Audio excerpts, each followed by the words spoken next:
Okay.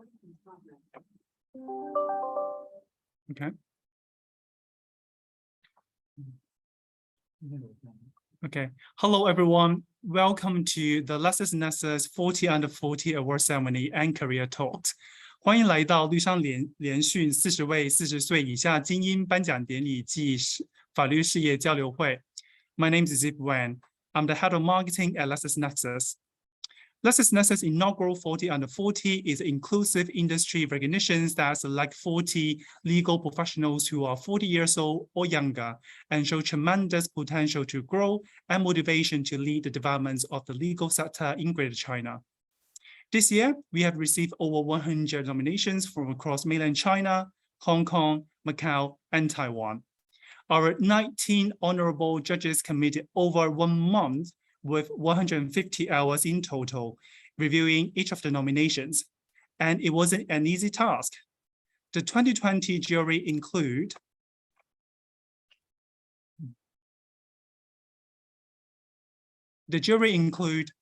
Mr. Greg Kanderberg, Chief Legal and Corporate Affairs Officer at Buvisa, 柯瑞格先生，首席法律及企业事业官，百威亚太控股有限公司 ；Grace Lade, Director, Board of Directors at X-Base A Trust Company Corporation, 雷义瑜女士，董事，未来世股份有限公司、冠信电脑股份有限公司。Hao Zhan, Managing Partners at Ange Law Firm. 詹浩，合伙人、所主任，安杰律师事务所。James Kong, Managing Director, Head of Legal and Compliance, Mizuho Securities Asia. 江浩超先生，董事总经理，瑞穗证券亚洲。金拼Jin, Associate Professor, JD Supervisor, Law School, Peking University. 金锦平女士，副教授、博士生导师，北京大学法学院。Julie Prickett, Head of Legal Compliance Asia, Head of Legal Belgium, Architas Asia AXA. Julia Prickett 女士，亚洲法律合规总监及比利时法律总监，安智达，安盛亚洲。Junlu Zhang, Managing Partners, Beijing Puran Law Firm. 江俊路，首席合伙人，普然律师事务所。Kapil Kapalani, Chief Compliance Officer, Asia Pacific, KKR and Company Inc. Kapil Kapalani 先生，亚太区首席合规总监 KKR。刘玉 Head of Legal, DHL Express China. 于雷，首席法务官 DHL 快递中国。李国展 Chief Partner, Grandway Law Offices. 张立国先生，首席合伙人、所主任，国丰律师事务所。Michael Tin, Chief Legal and Compliance Officer, Hong Kong and Macau, Manulife International Limited. 丁克俭，首席法律及规管总监，香港及澳门区法律及规管部，红利人寿保险国际有限公司。Mike Newby, Managing Director, Deputy Chief Operating Officer for Legal and Compliance Division, Morgan Stanley. Mike Newby 先生，董事总经理，法律与合规副首席运营官，摩根士丹利。Nick Chan, MHJP Partner, Squire Patton Box. 陈晓峰先生 MHJP 合伙人，汉语国际律师事务所。Rimsey Yun, GBM SEJP, former Secretary for Justice for Hong Kong Barrister Senior Counsel, Temple Chambers. 袁国强先生 GBM SEJP, 前香港律政司司长，资深大律师，天博大律师事务所。Stella Sher, Chief Legal Officer, Red Building Capital. 谢猛山小姐，法务长，红楼资本。13 Nin, Partner, King at Wood Mallison. 聂宣凤女士，资深合伙人，合规部负责人，金度律师事务所。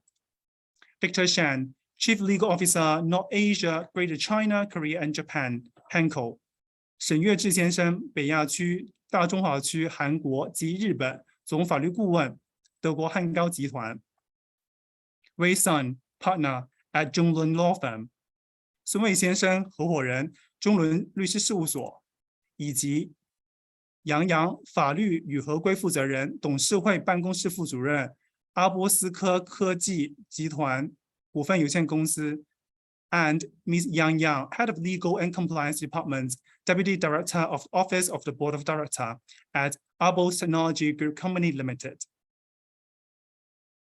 I'd like to take this opportunity to thank you all the judges for the great support. Today, we will also hear from our judges on their career development stories. Now, please allow me to welcome Ms. Angel Yang, Managing Director at LexisNexis, to deliver the opening remark. Passing to you, Angel. Thank you, Seth. Welcome, everyone. It's nice meeting you all here. I'm Angel. So first of all, I would like to, on behalf of LexisNexis, we would like to thank you all for participating in today's event. We very much want to do it on a face-to-face level, but given like the COVID situation, we need to do it on virtual. But then that didn't discount the value or the recognition that we give to the winners for this award. So they are all very well deserved recognitions. And I look forward to the announcement from different judges to sharing with you all the list of winning awards today. So I would also like to thank you all for your active participation, especially the judges, given the time that you spend on working with us to understand more about the criteria, the judgment criteria, and as well as taking part in or reviewing all the candidates to make sure that the ones that you select would be the well-deserved ones. So thank you for your time.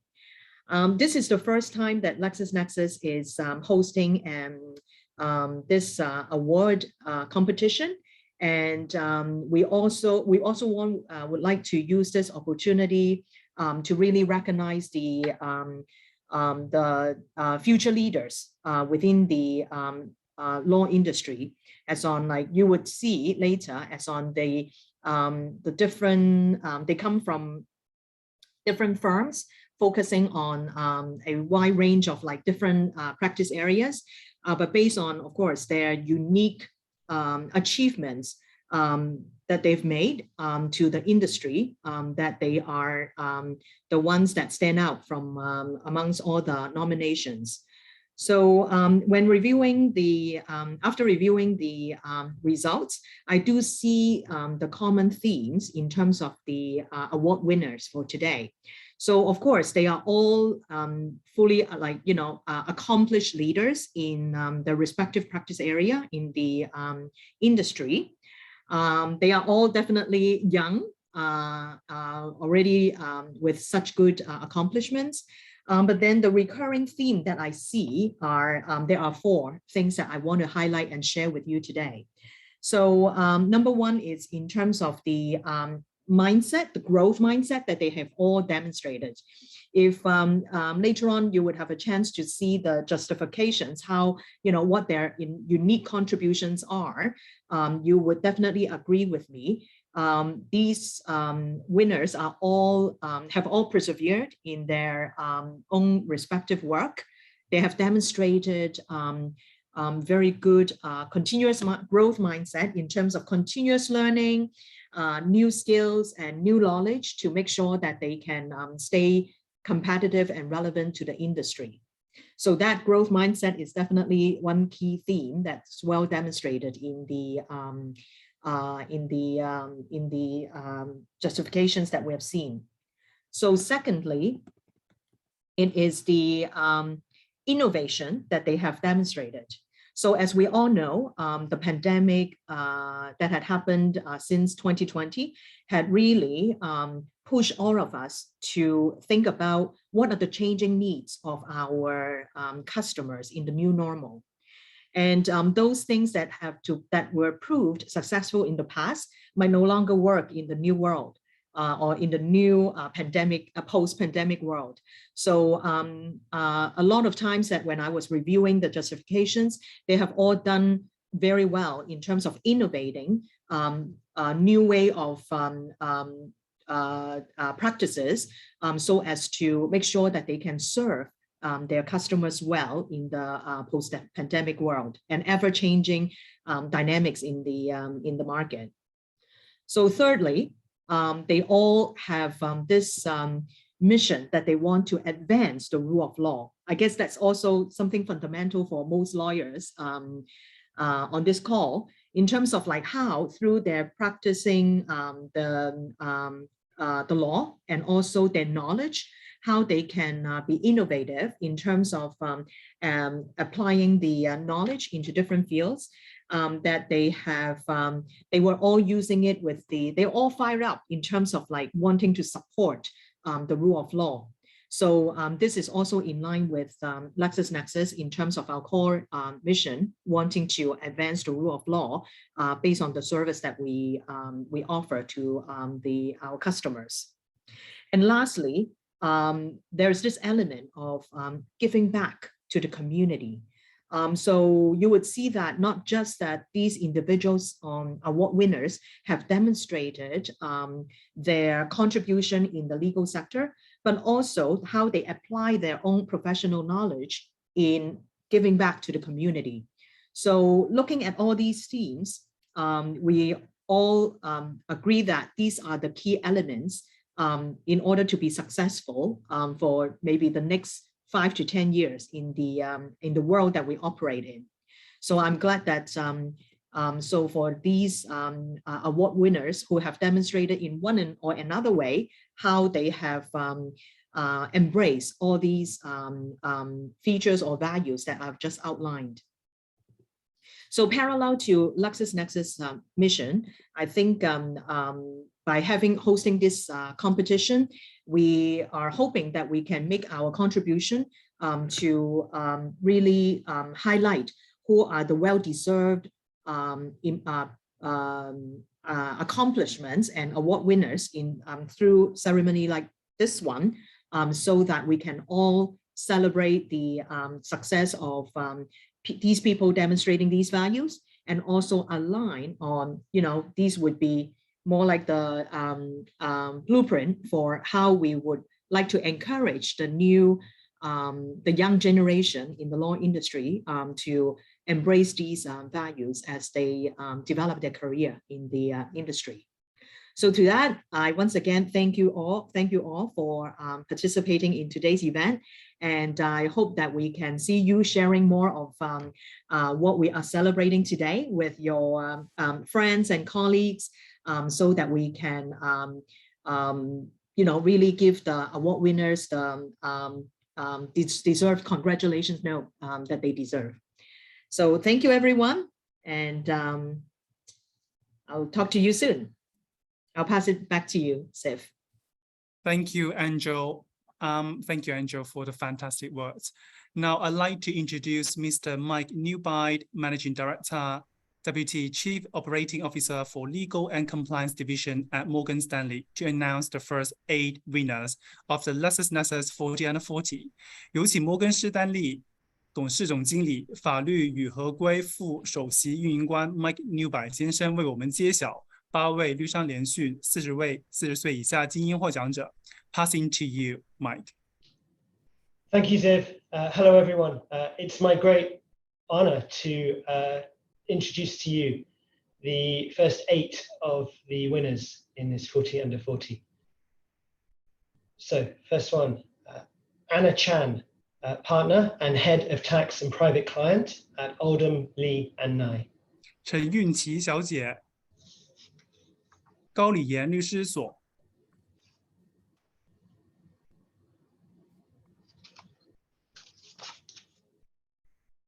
Anthony Pang, counsel, Skadden Arps, Slate, Mayer and Flom. 彭泽慈先生，高级顾问律师，世达国际律师事务所。Arthur Law, General Counsel, Meitu Incorporated. 罗瑞阳先生，首席法律顾问，美图公司。Arthur Tso, partner, DLA Piper. 曹家恒先生，合伙人，欧华律师事务所。Edward Tong, Head of Legal and Compliance, ORI Capital. 董子光先生，新源资本。 En Hong, Chief Compliance Officer and General Counsel, Angle Point Asset Management Limited. 洪恩先生，角点资产管理有限公司。 Ethan Yusin Chan, Partner, Kirkland & Ellis. 陈宇金先生，合伙人，凯伊律师事务所。 Gordon Tsang, Partner, Stevenson, Wong & Co. 郑浩贤先生，合伙人，史蒂文森黄律师事务所。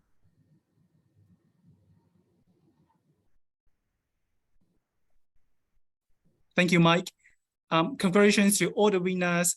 And without any delay, I'd like to introduce Ms. Suzanne Lind, partnered at Keane and Wood Mallison, to announce another 8 winners of the LexisNexis 40 Under 40. 有请金度律师事务所资深合伙人、合规部负责人宁宣凤女士为我们继续揭晓8位律商联讯40位40岁以下精英获奖者。有请宁女士。 Thank you, LexisNexis, for me to participate and announcing the winners. It's such an honor.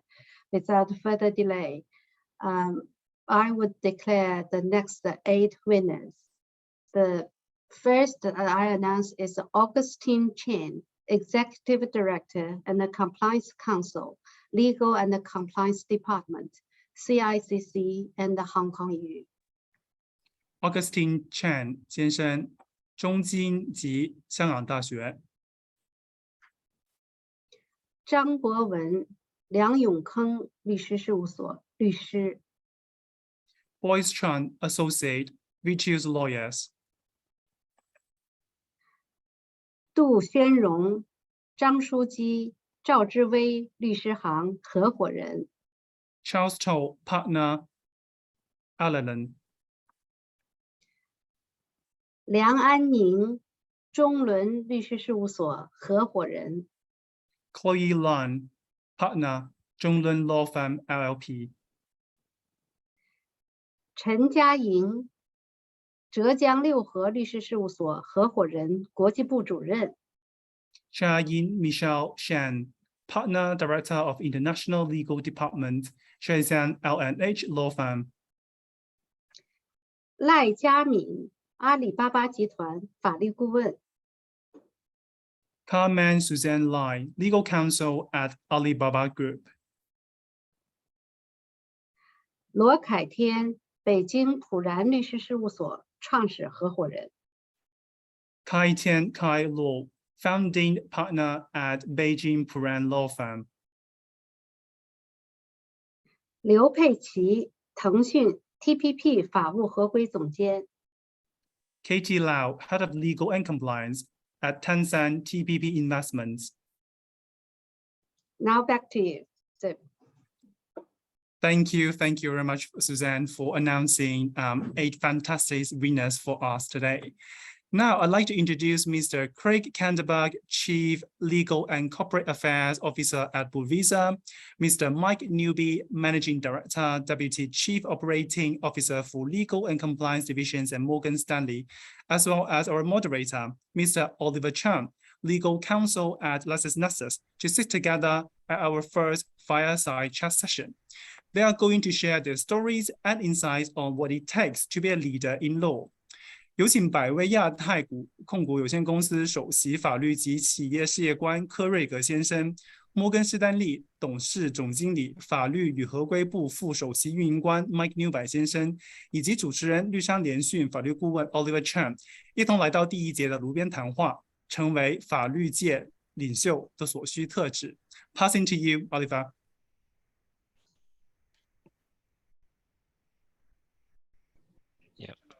Thank you, Ziv.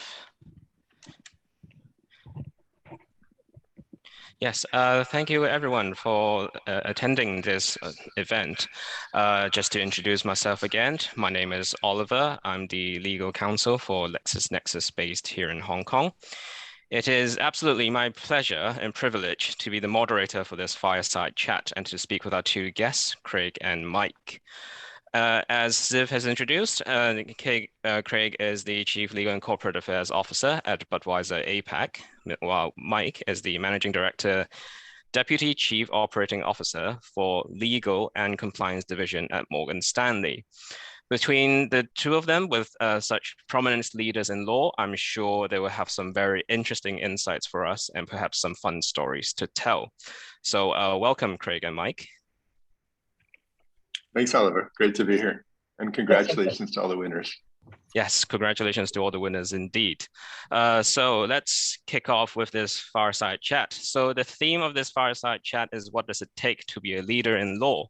Perhaps I'll start this chat with a question for Craig. And can you tell us about how you started your career in law? Yeah, absolutely. So Oliver, I'll start. I'll say first, look, I'm based in Hong Kong and I grew up in the United States. So I'll just mention that. And as I grew up, there were 0 lawyers in my family. In fact, I ended up going to New York to work for the mayor of New York and the city of New York, not as a lawyer, but as somebody who wanted to do urban planning. And they ended up doing that for a few years. And candidly, the 3rd year that I was there, we were working on a lot of different projects around the city of New York. And we worked a lot with the New York City Law Department. Many of the lawyers were excellent, and I've kept in touch with them over the decades since then. And some of them were very bad. And all of them made 3 times the amount of money that I was making at that point in my career. So I knew I liked the work, and I knew I liked putting together deals and building something for the future, liked the way the contracts worked together. And the way that you became a lawyer, at least in the US, was you needed to go to law school. So that's where I went to law school to then become a lawyer and put together deals. And my first job, I ended up working in Latin America doing deals, and found out that I really enjoyed it. So it continued from there. But it really started with, seeing an opportunity of something that I liked doing, and candidly going for more money at something that I also really enjoyed. Yes, thank you, Craig. That's a very inspiring story. And I noticed when I was looking up your profile that you've literally been into all corners of the world, so to speak. Yeah, so that is very interesting to me. So perhaps, Mike, can you tell us a bit about your background and how you came to be in your current position? Sure, and I guess it's a contrasting story to Craig's, although like Craig, I've also moved around the world.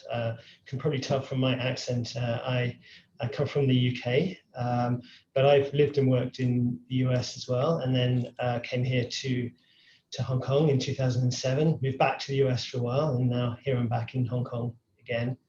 I should disclose at this point, I'm actually not a lawyer. I worked for so long with lawyers and in legal departments, but I'm not a lawyer. I'm a management consultant by training and background. And I suppose my story shows that you can work with lawyers and do a lot to help in the management of legal departments. And actually, that's how I got into it, through a consulting engagement with Morgan Stanley in New York. And there was a lot of stuff that needed organizing. And lawyers are great at so many things, but not all lawyers maybe are always as good at wanting to organize things. So I found a kind of a gap there, a niche there. And I went in and I drew a 4x4 box and said, here's what we need to do today, and here's what we need to do tomorrow, and here's how we can organize it. And at that time, to some of the people who were working there at the time, that just seemed like the most amazing, the amazing thing. And maybe they were just happy that someone was kind of helping to organize that. So I think nowadays, all of you, I'm sure, are more appreciating the organization and what needs to happen to actually get either a law firm or a corporate law department kind of organized and moving forward. But that's kind of how I've made my career. And I moved from New York doing that, helping with the operations of the legal department at Morgan Stanley, to Hong Kong, and then did some work in compliance, which I think is also very related, obviously, to legal, and is around the structuring of the ongoing frameworks that we do to make sure that we protect the franchise of the firm. And then I just got more into the business operations of the legal department. And that's how I came to be where I am today. And very much appreciate working with all the lawyers at Morgan Stanley. Yes, thank you, Mike. That is quite the story to tell indeed. Perhaps one thing I can relate to a little bit, perhaps, is about the organization bit. I mean, when I entered private practice, I also learned about organization literally on the job. I would argue that law school really didn't prepare us for this. Things like time management, project management, and I was literally project managing for my partner as well at the time when I was in private practice. So I'm sure this is something many associates can relate. So continuing with the theme of our fireside chat, what does it take to leader in law? I'd like to pass Craig the next question. So as a leader, what does it take to stand out in the legal profession or just generally the legal services industry? Like as a leader, are there any specific things that you will look out for? Yeah, so Oliver, thanks. I would say yes. Specifically in terms of kind of when I think about leadership, I think everybody within my team and within our organization has that opportunity to lead. People often think of leaders of, you know, very large groups. I mean, my team is 129 lawyers and corporate affairs professionals across Asia. You know, we're a company of 26,000 employees. And I would say, you know, to be a really effective leader, you know, you have to know why you go to work, and hopefully that's matching your company's purpose. And that if you are doing that, you have an opportunity to make an impact and make your organization better and the community around you better also. So I actually don't think that that's something unique to being a lawyer, where I think lawyers probably have, you know, something additional to add on top of that as well, is, you know, recognizing that yes, you can make an impact. And then also that there's a different tool set that lawyers have, which is almost a foreign language for many people. And that's within that jurisdiction and within that legal team. I will also say being within a legal team is a privilege in any large organization, because most people, if you're in marketing, you're focused on marketing. If you're in brewery, you're focused on the brewery and brewing beer. But there's very few people who actually can see across the whole organization and help the whole organization.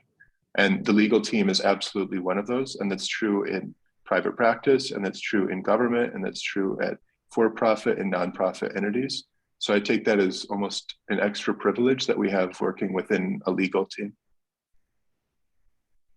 That's interesting, Craig. I guess I have a follow-up question, given your background, is that how do you see organization as a leader differently, for example, if you're in private practice as opposed to, you know, your current role?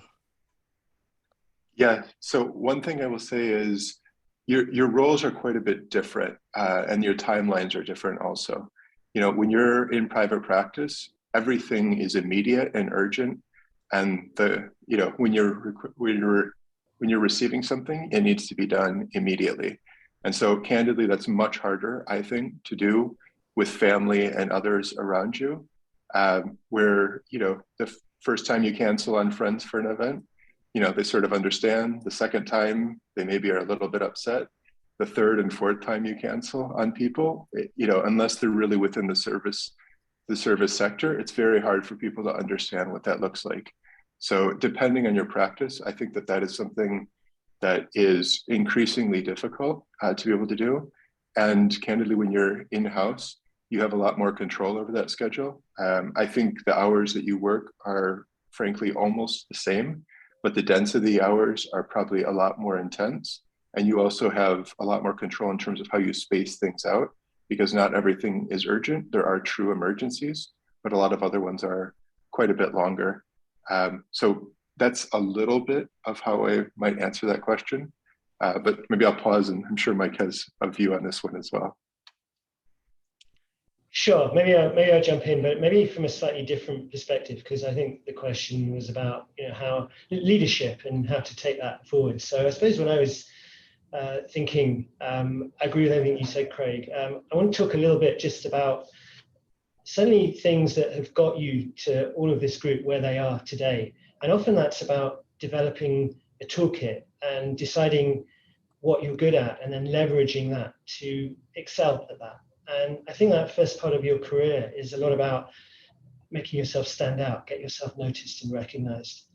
There's a lot of that happens in industry, certainly in Morgan Stanley as well, and there's definitely nothing wrong with that. But the next stage in your career, I think, as you get into the more leadership positions, you need the help of other people to do that. And that's in two ways. One, you need people to follow you. You need to ask people's help. You need to be able to delegate work. And it's much better to delegate work to people who are happy and motivated to do that work. So the more you can engage with people, understand your people, and have a team around you, I think that's important, and working with people is important. But you also need a network. You need a network all around, because you won't know everything and you won't be able to get everything done in an organization yourself, or even in society yourself. So being able to connect with other people, spend time in that, be intentional about that. It's not just all about you and on your own. That's certainly something that I've found as I got on in my career. And often I don't manage people that I need to help me and to do stuff for me. I have to talk to them, understand their motivations, and then persuade them to do what I want them to do. Thank you, Mike. That's a very good answer, actually. Yeah, that's something I do think about a lot as well. So just to continue with this theme of legal development, I guess a follow-up question to this is, what do you think has changed in terms of the legal landscape for lawyers who are, for example, climbing up the ladder? They might be about to enter into leadership positions. What do you think things have been different since when you first entered into a leadership position? Perhaps Craig can start. Yeah, so Oliver, I think a lot of, I guess I would say there's a lot that's changed within the profession. And part of that is the attention span of the audience. It almost doesn't matter what the audience is at this point. It used to be that people would read very long novels, and, certainly that's the case, but, we're living in a universe where maybe you have a second and a half to grab somebody's attention. So long legal memos, unless it's really specifically and expressly requested, is not going to be helpful. It's much more about what is the answer and providing the context and conversations than it probably was previously, at least in private practice from what I've seen. So I think that's a healthy thing, because particularly within the law, people tend to be very diligent and want to make sure that they've covered every angle and that they have a comprehensive answer, and that's absolutely essential. But then I think there's a big change in terms of how you distill that down to the elevator pitch, where you have 15 seconds to be able to describe something to a CEO who's getting buzzed and is probably tweeting and doing everything else at the same time. And so, being able to still have the rigor and that comprehensive piece, but be able to distill it down and communicate it to the audience at the right point, I think is something that really has changed. So maybe I'll pause there. Mike, I don't know if you have a view on this as well. No, I was also going to say technology, of course, and everything being much faster.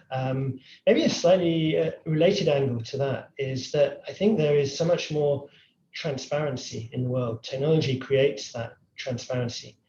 And there are so many different types of risk that lawyers can get involved in assessing and being part of a client, whether it's an internal client or an external client's understanding of, and helping to guide them through. So we spend a lot of time talking about the risk, the overall risk to the franchise, which is much more than just the legal drafting. It's all sorts of different issues, from the optics to social considerations to media considerations, and the only way to be guided in that is really to have a sense and a connection to the values that you want and that your client wants. So I think that's a great opportunity for lawyers to learn about that and to connect with all of that, and to really be a trusted advisor in a very broad sense to their client. Thank you, Mike. I do relate a lot to what Craig has said about this trying to distill my legal advice to business units here in LexisNexis has been a constant struggle. Fortunately, I work with very, very friendly and nice business units, people like Angel and Ziv. Credits to them. So I'm conscious of our time here. Thank you for doing this fireside chat with us. So just to wrap it up, thank you a lot, Mike and Craig, for this. These are some very great insights, and I definitely learned a lot myself, being a lawyer under 40 as well. So I hope this goes to our audience here today as well, and I shall hand this back to you, Ziv. Thank you, Mike, Oliver, and Greg, for the fantastic insights and very interesting career stories. Greg, please stay. I'm now passing it to you to announce 8 winners of the LexisNexis 40 Under 40。百威亚太控股有限公司首席法律及企业事业官柯瑞格先生将为我们揭晓8位绿上连续40位40岁以下精英获奖者。Passing to you, Greg. Thank you, Ziv. All right, well, it's really a pleasure, and I will say congratulations again to all the winners. We will start with Haiyang Chao, who is General Counsel of China Geizhouba Group Overseas Investment Company Limited. Congratulations. 曹海洋先生，总法律顾问，中国葛洲坝集团海外投资有限公司。We have winner Han Ye, who is the partner at Meriton Tree Law Offices. Congratulations. 叶涵先生，合伙人，北京直德律师事务所。We have Hua Chang, Head of Legal and Risk Control Department, Huatai Innovative Investment Company Limited. Congratulations. 张华女士，合规风控负责人，华泰创新投资有限公司。Janice Cho, Principal at JC Legal. Congratulations. 赖佳明女士，主管律师 JC Legal。 Kim McCoy, Barrister and Founder of HKALPO, the Hong Kong Animal Law and Protection Organization. Congratulations. 麦建奇先生 Hong Kong Animal Law and Protection Organization。 Lu Ren, Partner, Han Kun Law Offices. Congratulations. 冉露女士，合伙人，北京市汉坤律师事务所。 Lu Pingyo, Partner at Zhonglun Law Firm. Congratulations. 于鲁平先生，合伙人，北京市中伦律师事务所。 Nicholas Tam, Legal Manager, Ojier. Congratulations. 谭伯荣先生，法律经理，奥杰。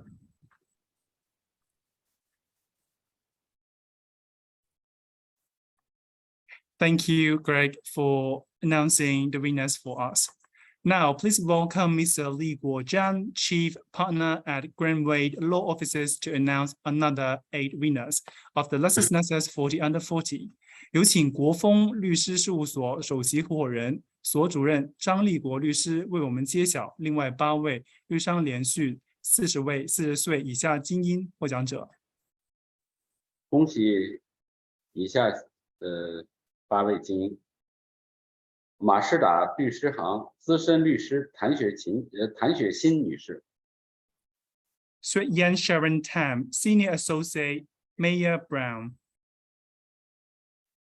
北京市晋天工程律师事务所合伙人蒋涛先生。Tao Zhang, Partner at Jintan at Kongchan.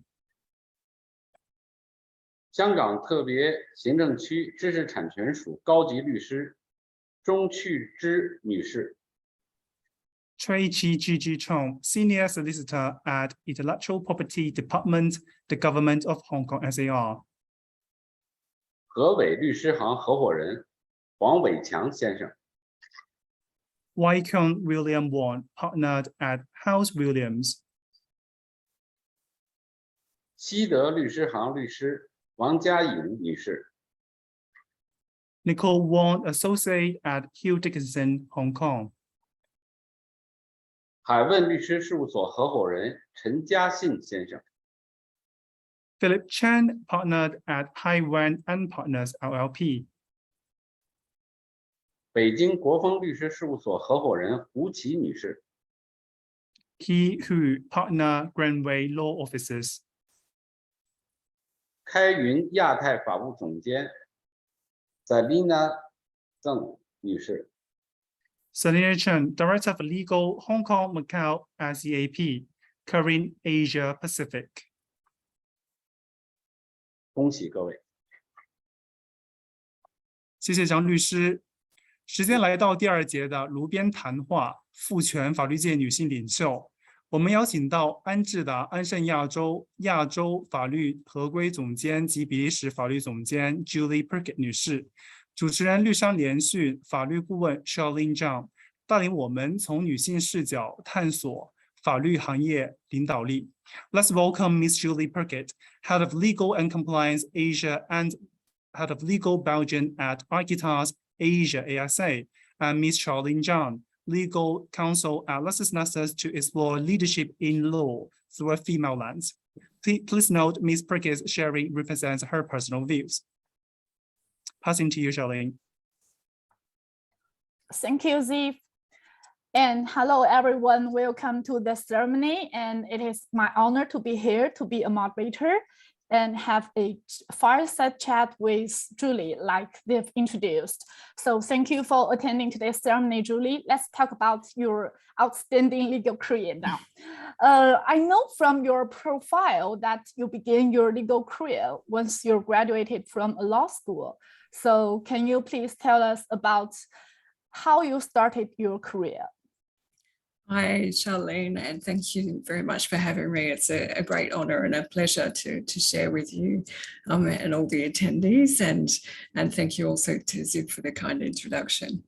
So yes, I'm really happy to share my personal experience and where I started. So I can remember reflecting when I qualified in Australia that I was quite keen to have a wide experience instead of specializing in a certain area, and I also had a desire to appear in court as well. So I was very lucky to have a first job with the Crown Solicitor and Director of Public Prosecutions, which exposed me to the government sector, and I was really thankful of all of the things that I learned there and the opportunities that I had. After a number of years, I thought it was a good idea to round out my experience, and I subsequently moved to an international law firm, which again was excellent for training and understanding the importance of client relationships and how to build a business. It provided me with another quite complementary aspect of practicing law. And through that, I started to have an interest in being an in-house counsel and felt that it was extremely important to understand the business of the clients and the challenges that they have and the stakeholders and overall context, because I believe that makes you a better business advisor and partner. And so I pursued that and have been in that for most of the time since then. I think probably it's interesting maybe for some of the people to know that I also had a career break. At a certain point in time, I had young children, and I thought it would be good to try something else because maybe like some others, you have a question mark about did I make the right decision? And so I took a break from law and I studied film, and was in that industry for a short period of time. It was lots of fun, but ultimately I realized that actually I really liked being a lawyer. So it was great. I had that break, but it was also good to come back to the law. So I think my career path so far has been quite non-linear and fairly diversified. And certainly for me, I think this has helped enormously, particularly as you become more senior, because it allows you to draw on different experiences and translate them into new contexts. Yeah, so your career is really amazing, Julie. You played so many different roles in different countries. I think it sounds really fascinating. So in almost 30 years legal profession, as well as some period of field, could you share something about the biggest challenge you have ever faced in your career? Yes, happy to. I think firstly, I'll make a comment to say, I think everybody has their challenges and ups and downs. So that's normal. And I think it's important not to take it as, see it as something negative. And it's really an opportunity to learn and to grow from the journey that you've had through that experience. And for me, it's been moving countries and starting again. So I've moved from Australia and then to France and then to the UK and back to France and now to Hong Kong. So the first move for me was extremely difficult. I have to say that I underestimated the cultural difference between Australia and France. And I also had to find a way to integrate myself into the legal profession again. So what's been, I think, challenging has been each time establishing yourself again and finding a way that suits the culture as well. So just one tip actually I'd like to share is that a colleague of mine gave me a really interesting book that was called Who Ate My Cheese? And it's a business parable about dealing with change and thriving in it. And it really helped me personally in terms of being better prepared for the subsequent moves. And essentially the bottom line is to accept that things change, we move with it and to enjoy it. So, and I should also say that in terms of the lessons I got from it, I think it helped me become more resilient and open-minded. And the best thing about it is I've met so many amazing people along the way. Yeah, your experience is so impressive, I think. It also gave me much impulsion to continue my legal career as well as my daily life when facing challenges in the future. Excellent. And yeah, the third question, let me introduce research results. As we know, according to the research from LexisNexis, among legal professions above senior level, the amount of male leaders are approximately 3 times than females. So as a senior female outstanding leader, what has helped you to get to where you are? That's a really interesting question. And I think there's probably a number of aspects to that for me. Firstly, from a personal point of view, I'm very lucky to have a supportive family. So my husband and I, it's not always easy, but we do strive to support each other's careers. And for example, my husband and my children followed me to Hong Kong, and it's not everybody that would do that. And I also did the same thing for him earlier on in my career. So from a personal perspective, that really helps, I think. And then looking a bit more at from a work perspective, taking some chances through my career to change or to do things that have been different or maybe not necessarily legal, or have really been quite bold in terms of deciding to do something that's not on the trajectory that you thought, ultimately actually helped me. And I think at the time, I hadn't fully appreciated what some of the benefits would have been. And looking back now, those decisions have really significantly impacted my future career. And then I was listening to Craig and Mike earlier, and I think there's a few things there as well, that listening to stakeholders and being able to understand where they're coming from, what they want, distill it, and being practical is really important. and to establish that trusted advisor relationship with the people that you work with, because ultimately I think that the trust and the professionalism is something that helps you move along. Yeah, thank you. Maybe for female, an excellent husband is really helpful. Yeah, just kidding. The last two questions are related to youngers. You know, today's winners are all below 40 years old, a quite young generation. Thus, I want to talk something about youngers. The first question is, what would you say to your younger self if you can come back? What advice would you give to her? Yeah, that's a good question. I think one thing I'd say is take charge of your career. So don't let others lead it or leave it to chance completely. It's important to think about where you want to go, what you want to achieve, but also be flexible and be open to change. Also, I would say speaking up and expressing your aspirations and goals. It's incredibly important, I believe, because you want to have the people around you who are helping you to understand what direction you're going in and what's important for you. I think it also helps them keep in mind what you're interested in and potentially help with finding opportunities. So I'd say that, and also going back to some of the comments earlier is connecting with successful people that can help you in your career, in addition to being authentic and think about what your core values are and sticking with them.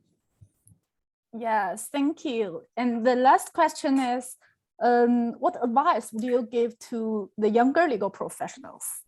Maybe your advice will be very helpful and constructive to them and to me. Hopefully, we're just leveraging on what I've said about my younger self, also picking up on what Mike had said, networking.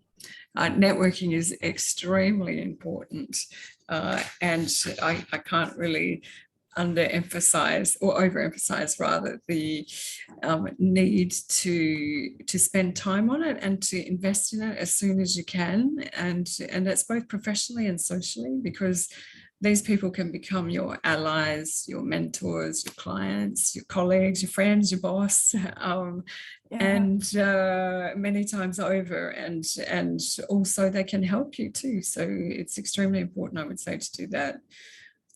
I think there's a couple of other points I'd say is invest in others. So as people invest in you, think about returning the favor, so that we can all help each other grow. And continuous learning and being curious. So you should always ask questions and keep learning, be aware what's happening around the world generally, and not to limit yourself to law, because this mindset really helps you become an informed and better leader. And then just lastly, be professional, respectful of others, and importantly, I think, be kind to others. Okay, thank you. I think I'm going to save your email address in my contact list. Thank you, Julie, for your sharing, your outstanding experience, and also your useful advice to youngers. Thank you. I'm now passing back to Ziv. Thank you, Charlene, for the fantastic insights and chat with Julie. And I'd like to have Julie stay on live, please. Julie, will you please announce the final 8 winners of the LexisNexis 40 Under 40 2022 for us, please? Oh, thank you so much, Stephen. Yes, I'm very excited to announce the 33rd to 40th. Congratulations to everybody, and very excited. Okay, so congratulations to winner Yu Chao, partner at Jun Zhenjun Law Firm. Well done. 赵宇合伙人 君泽君律师事务所。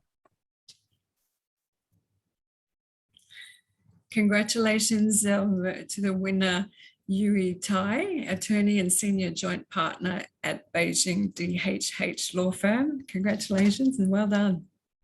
戴月职业律师高级联席合伙人，北京德和恒律师事务所。Congratulations to winner Yui In, partner at Jincheng and Gongcheng. 尹月合伙人，北京市晋天工程律师事务所。Congratulations to winner Zi Song Tai, at Group Ethics and Compliance Director of Cargill Corporation. Congratulations and well done. 戴志松，集团道德与合规总监，嘉吉集团。Congratulations to winner Wei Chao, partner at Zhong Lung Law Firm. 周伟，合伙人，北京市中伦律师事务所。And congratulations to winner Xin Chang, partner at Jintang and Gongcheng.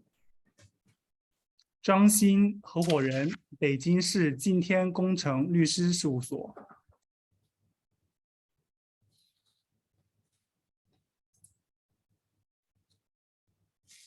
Congratulations to winner Xin Fan Chang, partner at Zhonglang Hangzhou Law Firm. 陈新凡，合伙人，北京中伦杭州律师事务所。And congratulations to winner Ye Chao, partner at Jintang and Zhongchen. 赵烨，合伙人，晋天工程律师事务所。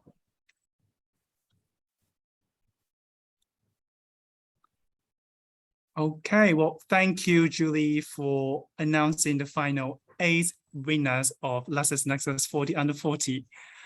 Thank you, everyone, for joining today, and congratulations on winning the LexisNexis 40 under 40 2022. 感谢各位今天的参与，恭喜40位绿商连续40位40岁以下精英获奖者。Winners' index profile will be published at LexisNexis digital channels. See you all next year. 明年再见。